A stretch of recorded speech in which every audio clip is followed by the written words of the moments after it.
ప్రభునామానికే మహిమ కలుగును గాక. కూడి వచ్చిన మీ అందరికీ, కర్మల ఆత్మీయ సహవాస సంఘ విశ్వాసులందరికీ మన ప్రభువును ఆయన ప్రియ కుమారుడునైన యేసుక్రీస్తు వారి శ్రేష్టమైన నామములో శుభములు మరియు అందరికీ వందనాలు. దానియేలు గ్రంథం 9వ అధ్యాయాన్ని మనం ధ్యానం చేసుకుంటున్నాం. దానియేలు గ్రంథం 9వ అధ్యాయం. ఇందులో ముఖ్యమైన అంశం ఏంటంటే దానియేలు యొక్క ప్రార్థన. అలాగే 70 వారముల గూర్చి ప్రవచనం ఈ అధ్యాయంలో మనం చూడవచ్చు. దానియేలు ప్రార్థించిన విధానాన్ని గురించి మనం ధ్యానం చేసుకుంటున్నాం. దానియేలు మొదటిగా దేవుని స్తుతించి కొనియాడుతూ ఉన్నాడు. ఆ తర్వాత 5వ వచనాన్ని మనం చూస్తే, మేమైతే నీ దాసులకు ప్రవక్తలు నీ నామమును బట్టి మా రాజులకును మా అధిపతులకును మా పితరులకును యోదయ దేశ జనులకు అందరికీ నీ చెప్పిన మాటలను ఆలకింపక నీ ఆజ్ఞలను నీ విధులను అనుసరించుట మాని పాపులమును దుష్టులమునై చెడుతనమందు ప్రవర్తించుచు తిరుగుబాటు చేసిన వారము. నీ దాసులకు ప్రవక్తలు చెప్పినటువంటి మాటలు ఆలకించక నీ ఆజ్ఞలను విధులను అనుసరించడం మానేసి పాపులముగా దుష్టులముగా చెడుతనమందు ప్రవర్తిస్తూ తిరుగుబాటు చేశాము అంటున్నాడు. ఈ 5వ వచనం నుంచి పాపములను ఒప్పుకుంటున్నాడు. మేమైతే అంటున్నాడు. అంటే దానియేలు తనను కూడా కలిపి ప్రార్థిస్తూ ఉన్నాడు. దానియేలు ప్రార్థనలో తన వారి పాపాలను పెట్టుకొని ఒప్పుకొని ప్రార్థిస్తూ ఉన్నాడు. 20వ వచనం చదివితే 20వ వచనం, నేను ఇంకా పలుకుచు ప్రార్థన చేయొచ్చు, పవిత్ర పర్వతము కొరకు నా దేవుడైన యెహోవా ఎదుట నా పాపమును నా జనము యొక్క పాపమును ఒప్పుకొనుచు నా దేవుని విజ్ఞాపన చేయుచు ఉంటిని.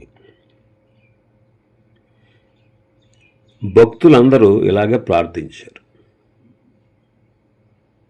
ఒక విషయాన్ని మనం కూడా ఇక్కడ గుర్తించాలి.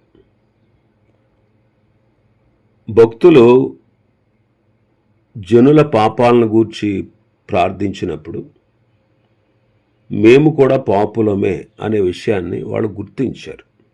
మా పితరులు మేము పాపులమే అని గుర్తించారు. ఈనాడు మనం కూడా పాపులమే అనే విషయాన్ని గుర్తించాలి. పాపులం కాబట్టే పాపకార్యాలే చేస్తాం. అయితే దేవుని ఆత్మచేత మనల్ని దేవుడు నడిపిస్తూ ఆ పాపముల నుండి మనల్ని విడిపించువాడై ఉన్నాడు. భక్తులు అలాగే ప్రార్థన చేశారు. ఎజ్రా గ్రంథం 9వ అధ్యాయం 5 నుంచి 8 వచనాలు చదివితే, సాయంత్రపు అర్పణ వేళను శ్రమ తీరగా నేను లేచి నా వస్త్రమును పై దుప్పటిని చింపుకొని మోకాళ్ళ మీద పడి నా దేవుడైన యెహోవా తట్టు చేతులెత్తి, నా దేవా నా దేవా, నా ముఖము నీ వైపు ఎత్తుకొనుటకు సిగ్గుపడి ఖిన్నుడనై ఉన్నాను. మా దోషములు మా తలలకు పైగా హెచ్చి ఉన్నవి, మా అపరాధము ఆకాశమంత ఎత్తుగా పెరిగినది. మా పితరుల దినములు మొదలుకొని నేటి వరకు మేము మిక్కిలి అపరాధులము. మా దోషములను బట్టి మేమును మా రాజులను మా యాజకులను అన్య దేశముల రాజుల వశమునకును ఖడ్గమునకును చెరకును దోపునకును నేటి దినమున ఉన్నట్లు అప్పగింపబడుట చేత మిగుల సిగ్గునందిన వారమైతిమి. అయితే ఇప్పుడు మా దేవుడు మా నేత్రములకు వెలిగిచ్చి మా దాస్యముల మమ్మను కొంచెము తెప్పరల చేయనట్లుగాను మాలో ఒక శేషము ఉండనిచ్చినట్లుగాను తన పరిశుద్ధ స్థలమందు మమ్మును స్థిరపరచునట్లుగాను మా దేవుడైన యెహోవా కొంత మట్టుకు మా ఎడల దయచూపి ఉన్నాడు. ఇక్కడ మా పితరుల దినం మొదలుకొని నేటి వరకు మేము మిక్కిలి అపరాధులం. మా దోషములను బట్టి మేము, మా రాజులు, మా యాజకులు అన్య దేశముల వశానికి, ఖడ్గానికి, చెరకు, దోపుకు నేటి దినమునట్లుగా అప్పగింపబడుట చేత మిక్కిలి సిగ్గునొందిన వారం అంటున్నాడు. నెహెమ్యా గ్రంథం 1వ అధ్యాయం 5వ వచనం నుంచి, ఎట్లనగా ఆకాశమందున్న దేవ యెహోవా, భయంకరుడు అయిన గొప్ప దేవ, నిన్ను ప్రేమించి నీ ఆజ్ఞలను అనుసరించి నడుచువారిని కటాక్షించి వారితో నిబంధనను స్థిరపరచువాడా, నీ చెవియొగ్గి నీ నేత్రములు తెరిచి నీ సన్నిధిని దివారాత్రము నీ దాసులైన ఇశ్రాయేలు పక్షముగా నేను చేయు ప్రార్థన అంగీకరింపు. నీకు విరోధముగా పాపము చేసిన ఇశ్రాయేళ్ల కుమారుల దోషమును నేను ఒప్పుకొనుచున్నాను. నేనును నా తండ్రి ఇంటి వారును పాపము చేసి ఉన్నాము. నీ ఎదుట బహు అసహ్యముగా ప్రవర్తించితిమి. నీ సేవకుడైన మోషే చేత నీవు నిర్ణయించిన ఆజ్ఞలనైనను కట్టడలనైనను విధులనైనను మేము గైకొనకపోతుంది. అందుకే నీ సేవకుడైన మోషేతో నీవు సెలవిచ్చిన మాటను జ్ఞాపకం తెచ్చుకును. అదేదనగా, మీరు అపరాధము చేసిన ఎడల జనులలోనికి మిమ్మను చెదరగొడతాను. అయితే మీరు నా వైపు తిరిగిన ఆజ్ఞలను అనుసరించి నడిచిన ఎడల బూదిగంతముల వరకు మీరు తోలివేయబడినను అక్కడ నుండి సహా మిమ్మల్ని కూర్చి నా నామము ఉంచుటకు నేను ఏర్పరచుకున్న స్థలంలో మిమ్మల్ని రప్పించేదనని నీవు సెలవిచ్చితివి కదా.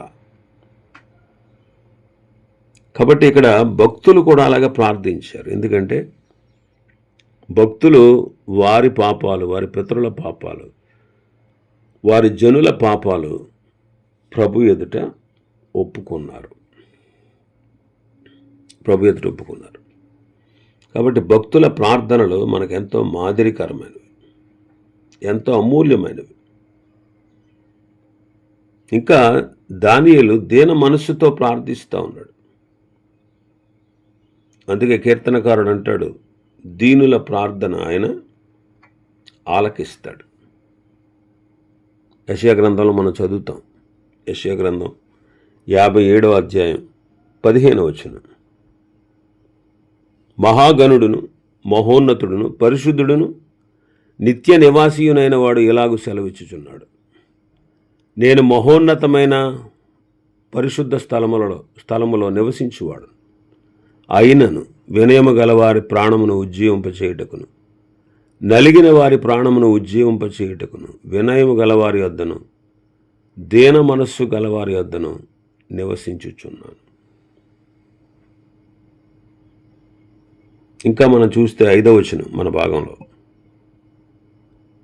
5వ వచనాన్ని మనం చూస్తే, మేమైతే నీ దాసులకు ప్రవక్తలు నీ నామమును బట్టి మా రాజులకు, మా అధిపతులకు, మా పితరులకు, యోదయ దేశ జనులకు అందరికీ చెప్పిన మాటలను ఆలకించలేదు.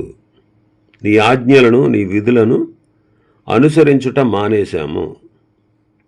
పాపులముగా, దుష్టులముగా, చెడుతనమందు ప్రవర్తించి తిరుగుబాటు చేశాము అంటున్నాడు. ఇంకా 11వ వచనం మనం చూస్తే, ఇశ్రాయేలీలందరూ నీ ధర్మశాస్త్రమును అతిక్రమించి నీ మాట వెనక తిరుగుబాటు చేసిరి. మేము పాపము చేసితిమి గనుక నేను శపించేదనని నీవు నీ దాసుడకు మోషే ధర్మశాస్త్రమందు ప్రమాణం చేసి ఉన్నట్లు ఆ శాపం మా మీద కుమ్మరించితివి. నీ ధర్మశాస్త్రాన్ని అతిక్రమించాం, నీ మాట వినలేదు, తిరుగుబాటు చేసి మేము పాపం చేశాం. కాబట్టి ఈ శాపం మా మీదకు వచ్చింది అంటాడు. ఇంకా 15వ వచనంలో మనం చూస్తే, ప్రభువా మా దేవ, నీవు నీ బాహుబలం వలన నీ జనమును ఐగుప్తుల నుండి రప్పించుట వలన ఎప్పటి వరకు నీ నామమును ఘనత తెచ్చుకుంటువి. మేమైతే పాపము చేసి చెడు నడతలు నడిచిన వారము. ఇక్కడ ప్రవక్తల మాటలు వినక నీ ఆజ్ఞలను, విధులను అనుసరించడం మానేసి పాపులముగా, దుష్టులముగా నీ మీద తిరుగుబాటు చేసి తిమి అని దానియేలు ఒప్పుకుంటున్నాడు. దానియేలు ఒప్పుకుంటున్నాడు. దినవృత్తాంతాల 2వ గ్రంథం 36వ అధ్యాయం 15-16 వచనాలు. వారి పితరుల దేవుడైన యెహోవా తన జనుల యందును తన నివాస స్థలమందును కటాక్షం గలవాడై వారి యొద్దకు తన దూతల ద్వారా వర్తమానం పంపుచూ వచ్చెను. ఆయన పెందలకడ లేచి పంపుచూ వచ్చినను వారు దేవుని దూతలను ఎగతాళి చేయుచు ఆయన వాక్యములను తృణీకరించుచు ఆయన ప్రవక్తలను హింసించుచు రాగా నివారింపశక్యము కాకుండా యెహోవా కోపము ఆయన జనుల మీదకి వచ్చాను. దూతల ద్వారా వర్తమానం పంపుచూ వచ్చారు ఆయన.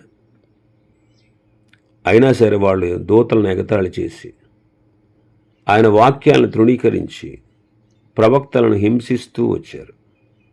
అందుకే దేవుని కోపం వారి మీదకి వచ్చింది. కీర్తనకారుడు అంటారు 106వ కీర్తన 6వ వచనాన్ని మనం చదివితే, మా పితరుల వలనే మేము పాపము చేసితిమి, దోషములు కట్టుకుని భక్తిహీనులమైతిమి అంటున్నాడు. మా పితరుల వలనే మేము పాపం చేశాం, దోషము కట్టుకొని భక్తిహీనులము అయ్యాం.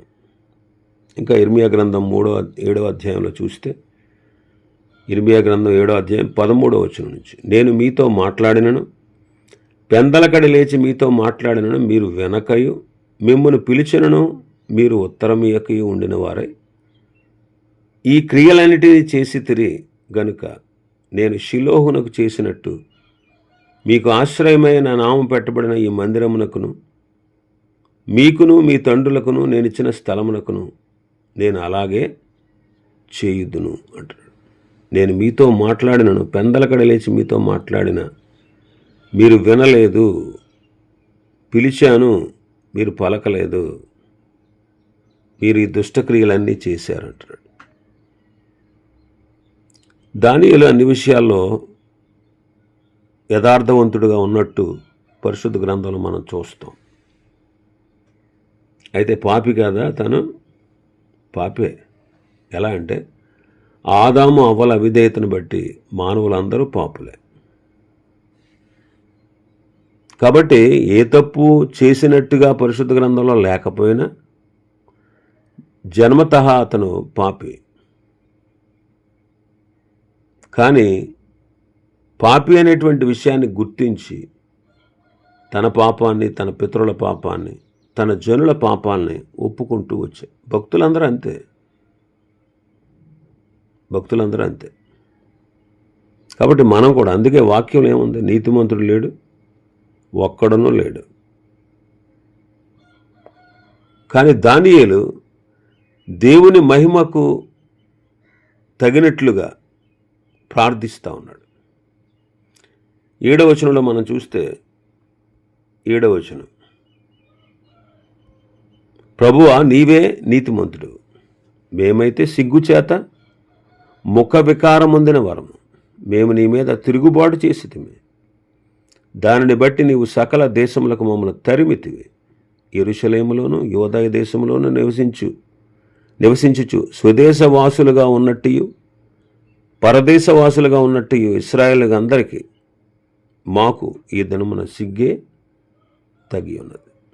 ప్రభువా నీవు నీతిమంతుడు అంటాడు, నీవే నీతిమంతుడు, మేము సిగ్గు చేత ముఖ వికారం పొందిన వారము, తిరుగుబాటు చేశామంటాడు. 14వ వచనంలో కూడా అంటున్నాడు.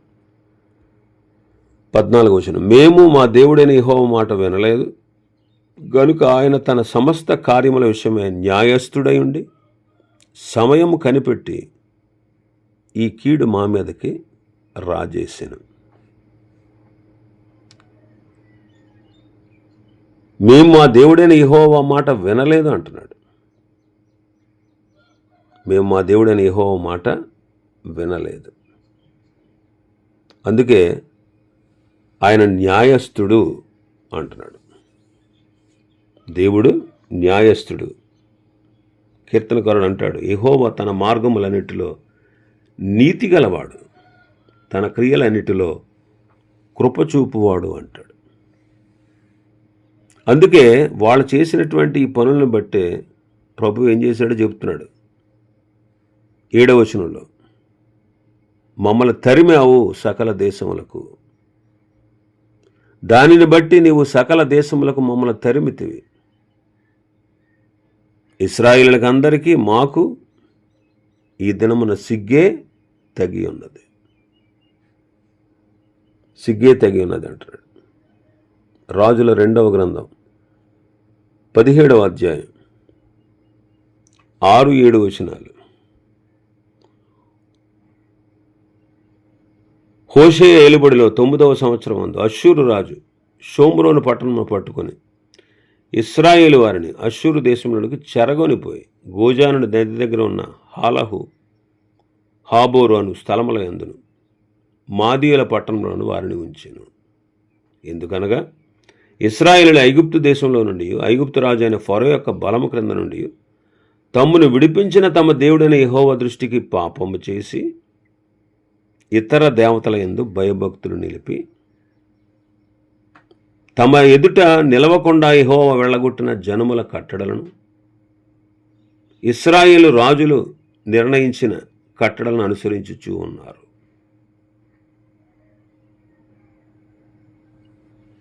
ఇశ్రాయేలుని చెరగొనిపోయాడు. అందుకే ఈ దినమున మాకు సిగ్గు తగి ఉన్నది అంటున్నాడు. ఇంకా 8వ వచనంలో చూస్తే, ప్రభువా నీకు విరోధముగా పాపము చేసినందున మాకు, మా రాజులకు, మా అధిపతులకు, మా పితరులకు ముఖము చిన్నబోనట్లుగా సిగ్గే తగి ఉన్నది. నీకు విరోధంగా పాపం చేశామయ్యా, అందుకే మాకు, మా రాజులకు, మా అధిపతులకు, మా పితరులకు సిగ్గే తగి ఉన్నది. 15వ వచనంలో మనం చూస్తే, ప్రభువా మా దేవా నీవు నీవు నీ బాహుబలం వలన నీ జనను ఐగుప్తులో నుండి రప్పించుట వలన ఎప్పటి వరకు నీ నామమునకు ఘనత తెచ్చుకుంటువి. మేమైతే పాపము చేసి చెడు నడతలు నడిచిన వారము. మా దేవుడిని యెహోవా మాట మేము వినలేదంటున్నాడు. ప్రవక్తల ద్వారా మాకు ఆజ్ఞలు ఇచ్చి వాటిని అనుసరించి నడుచుకోవాలని సెలవిచ్చినా కానీ మేము మా దేవుడిని యెహోవా మాట వినలేదు అంటున్నాడు 10వ వచనంలో. దానియేలు తన ప్రజల పాపమును ఒప్పుకొని వారి నిమిత్తం విజ్ఞాపన చేసిన ఈ ప్రార్థన మనం చూస్తూ ఉన్నాం. ఈ దినమున మనం కూడా మన దేశ ప్రజలు లేదా సంఘం ఈ విషయాల్లో మనం కూడా తప్పిపోయామన్నది ఒప్పుకోవాల్సిందే. ఇందులో మనం కూడా ఉన్నామనేటువంటి సంగతి జ్ఞాపకం ఉంచుకోవాలి. అంతేగాని సుంకరి లాంటి ప్రార్థనలు మనం చేయకూడదు. అది సుంకరి లాంటి ప్రార్థన చేయాలి కానీ పరిసేయుడు వంటి ప్రార్థనలు చేయకూడదు. వాళ్ళిద్దరు ప్రార్థన గురించి ప్రభు చెప్తారు. పరిసేయుడు దేవాలయం లోపలికి వెళ్ళాడు, సుంకరి దేవాలయం వెలుపల నిలిచాడు. పరిసేయుడు తన స్వనీతి కార్యాలను బట్టి ప్రార్థిస్తూ ఉన్నాడు. అయితే సుంకరి దూరమున నిలబడి, దేవా నేను పాపిని, నా ముఖాన్ని నీ వైపు ఎత్తడానికి కూడా నాకు ధైర్యం లేదని పాపి నేను ఒప్పుకున్నాడు. ఆ రీతిగా మనం కూడా దీన ప్రార్థనలు చేయాలి. నేను గొప్పోడిని, లేకపోతే నేను చాలా నీ ఎదుట నేను ఇలా ఉన్నాను అలా ఉన్నాను, ఈ మాటలన్నీ మనం దేవుని ఎదుట పలకూడదు. ఎందుకంటే మన జీవన విధానం, మన స్థితిగతి, మన పరిస్థితి, మన ఆలోచనలు, మన హృదయం, మన తలంపులు, మన ఉద్దేశాలు, మన నడవడిక బాగుగా దేవుడు ఎరిగి ఉన్నాడు. కాబట్టి మనం సుంకరి లాంటి దేన ప్రార్థన చేయాలి. పరిసేయుడిలాగా వారానికి 2 సార్లు ఉపవాసం ఉన్నాను, నేను నీ భాగాలు నమ్మకంగా ఇస్తున్నాను, నేను అలాంటోడిని కాదు ఇలాంటోడిని కాదు, నేను చాలా నీతిమంతుడిని, అలాంటి ప్రార్థనలు మనం చేయకూడదు. దానియేలు నేను గొప్పవాడిని, నేను ఏ పాపం చేయలేదు అంటలేదు. తన పాపాన్ని, తన ప్రజల పాపాలని ఒప్పుకుంటున్నాడు. ఎందుకంటే మనం పైకి నీతిమంతులుగా కనపడవచ్చు అందరికీ, కానీ ఎవరు చూడని ఆ టైంలో మన ఆలోచన, మన విధానమే మనం ఎలాంటి వాళ్ళమో. అందుకే హృదయాల్ని, అంతరింద్రియాల్ని పరిశీలించే దేవుడు ఆయన మన హృదయాల్ని, అంతరింద్రియాల్ని పరిశీలించినప్పుడు మనం ఆయన ఎదుట దోషులముగానే కనపడతాం. పైకి భక్తి గలవారుగా మనం నటించవచ్చు. ఇంకా మనం చూస్తే నీవు కృపా కటాక్షములు గల దేవుడు ఉన్నావు అంటున్నాడు 9వ వచనంలో. కృపా క్షమాపణలు గల దేవుడై ఉన్నాడు. 18వ వచనం చదివితే 18వ వచనం, నీ గొప్ప కనికరములను బట్టియే మేము నిన్ను ప్రార్థించుచున్నాము గాని మా స్వనీతి కార్యములను బట్టి నీ సన్నిధిని నిలువబడి ప్రార్థించుటలేదు. మా దేవ, చెవి యొగ్గి ఆలకింపుము. నీ కన్నులు తెరిచి నీ పేరు పెట్టబడిన ఈ పట్టణం మీదకు వచ్చిన నాశనమును, నీ పేరు పెట్టబడిన ఈ పట్టణమును దృష్టించి చూడుము అంటాడు. కృపాక్షమాపణలు కలిగిన దేవుడు. ఇంకేమంటున్నాడు? గొప్ప కనికరములను బట్టి అంటున్నాడు. కనికరము అంటే తప్పిదానికి తగిన శిక్ష విధించకపోవడం. అది దేవుని యొక్క గొప్ప గుణం, కనికరం. కాబట్టి మీ కనికరాన్ని బట్టి మేము ప్రార్థిస్తున్నాము కానీ మా స్వనీతి కార్యములను బట్టి నీ సన్నిధిని నిలవబడి ప్రార్థించుటలేదు అంటున్నాడు. స్వనీతి కార్యాలను బట్టి మేము నీ సన్నిధిని ప్రార్థించుటలేదు. నెహెమ్యా గ్రంథం 9వ అధ్యాయం 17వ వచనం, వారు విధేయులగుటకు మనసు లేని వారే తమ మధ్య నీవు చేసిన అద్భుతములను జ్ఞాపకం చేసుకొనక తమ మనస్సును కఠినపరుచుకొని తాముండి వచ్చిన దాస్యపు దేశంలోకి తిరిగి వెళ్ళటకు ఒక అధికారిని కోరుకొని నీ మీద తిరుగుబాటు చేశారు. అయితే నీవు క్షమించుటకు సిద్ధమైన దేవుడవు, దయావాత్సల్యతలు గలవాడవు, దీర్ఘశాంతమును బహు కృపయు గలవాడవై ఉండి వారిని విసర్జించలేదు అంటున్నాడు. ఐగుప్తీయుల మార్గం మధ్యంలో, అరణ్య యాత్రలో వారు దేవుని మీద తిరుగుబాటు చేశారు. వారు కఠినపరుచుకున్నారు. మనస్సును కఠినపరుచుకొని ఆయన చేసిన అద్భుతాలను వారు జ్ఞాపకం చేసుకోకుండా మళ్ళీ వారుండిన దాస్యపు దేశానికి తిరిగి వెళ్ళిపోవడానికి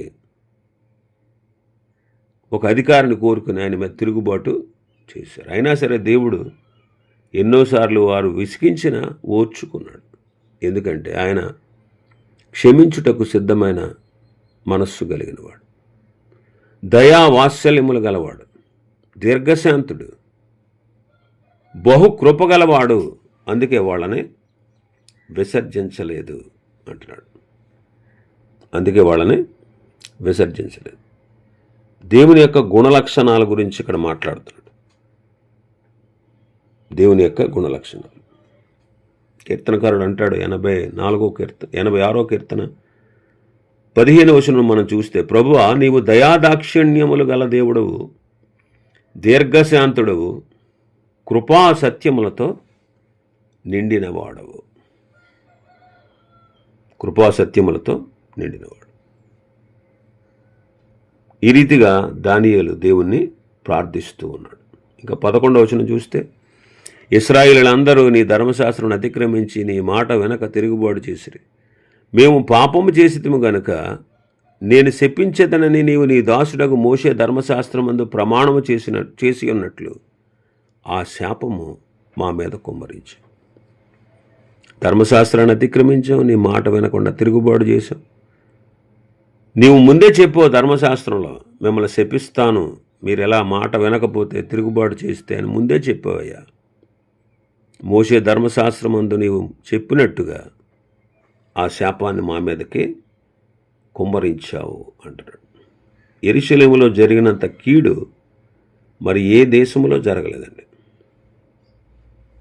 అందుకే 12వ వచనంలో అంటాడు, యెరూషలేములో జరిగిన కీడు మరి ఏ దేశంలోనూ జరగలేదు. ఆయన మా మీదకి, మా ఏలికలుగా ఉండు మా న్యాయాధిపతుల మీదకి ఎంత గొప్ప కీడు రప్పించి తాను చెప్పిన మాటను నెరవేర్చాడు. ధర్మశాస్త్రమందు రాసిన కీడంతా మాకు సంభవించింది. ఇంకా 13-14 అంటాడు, మోషే ధర్మశాస్త్రము మందు రాసిన కీడంతయు మాకు సంభవించినను మా చెడు నడవడి మానలేదు. నీ సత్యమును అనుసరించి బుద్ధి తెచ్చుకున్నట్లు మా దేవుడైన యెహోవాను సమాధానపరుచుకొనకపోతిమి అంటాడు. 14 వచనం అంటాడు, మేము మా దేవుడైన యెహోవా మాట వినలేదు గనుక ఆయన తన సమస్త కార్యముల విషయమై న్యాయస్థుడై ఉండి సమయము కనిపెట్టి ఈ కీడు మా మీదకి రాజేసింది. దేవుడు న్యాయవంతుడిని ఒప్పుకుంటున్నాడు. ఇశ్రాయేలీయుల ఎడల జరిగించిన కార్యముల విషయమై ఆయన నీతిమంతుడై ఉన్నాడు అంటున్నాడు. నీవే నీతిమంతుడు, మేమైతే సిగ్గుచేత ముఖ వికారం పొందిన వారము. నీవు న్యాయవంతుడు. దేవుడు తన కార్యములందు నీతిమంతుడని మనం కూడా ఎల్లప్పుడూ నిస్సంశయంగా నమ్మాలి. ఆదికాండం 18వ అధ్యాయంలో అంటాడు అబ్రాహాము గారు ప్రార్థన చేస్తూ, సర్వలోకమునకు తీర్పు తీర్చువాడు న్యాయము చేయడా? కాబట్టి దేవుడు లోపము లేని న్యాయం గలవాడు గనుకనే ఆయన ఈ విపత్తును మా మీదకు రప్పించాడు. మేము పశ్చాత్తాపపడి పాపాలను విడిచిపెట్టేటట్లుగా న్యాయమైన శిక్ష మాకు విధించాడు. కాబట్టి మనం కూడా దేవుడు న్యాయవంతుడనేటువంటి విషయాన్ని మనం ఒప్పుకోవాలి. ఇంకా 15వ వచనంలో చూస్తే, ప్రభువా మా దేవా, నీవు నీ బాహుబలం వలన నీ జనమును ఐగుప్తుల నుండి రప్పించడం వలన ఎప్పటి వరకు నీ నామమునకు ఘనత తెచ్చుకుంటువి. మేమైతే పాపము చేసి చెడు నడతలు నడిచాం. నీ బాహుబలం వలన నీ జనులను ఐగుప్తుల నుంచి రప్పించడం వలన ఎప్పటి వరకు నీ నామానికి నువ్వు ఘనత తెచ్చుకున్నావు అంటాడు.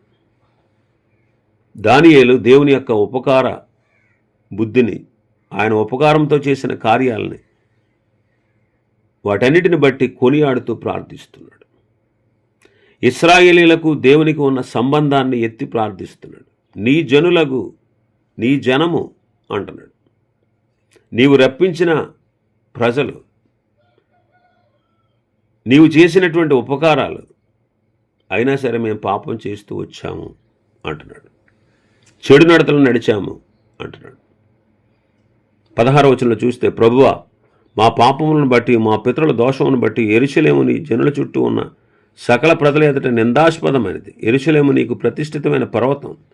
ఆ పట్టణం మీదకి వచ్చిన నీ కోపమును, నీ రౌద్రమును తొలగనిమ్మని నీ నీతి కార్యములను బట్టి విజ్ఞాపన చేసుకొనుచున్నాను అంటాడు. కాబట్టి తన చిత్తానుసారంగా శిథిలమైపోయినటువంటి పరిశుద్ధ స్థలం మీదకి ఓ దేవాని ముఖ ప్రకాశాన్ని రానిమ్ము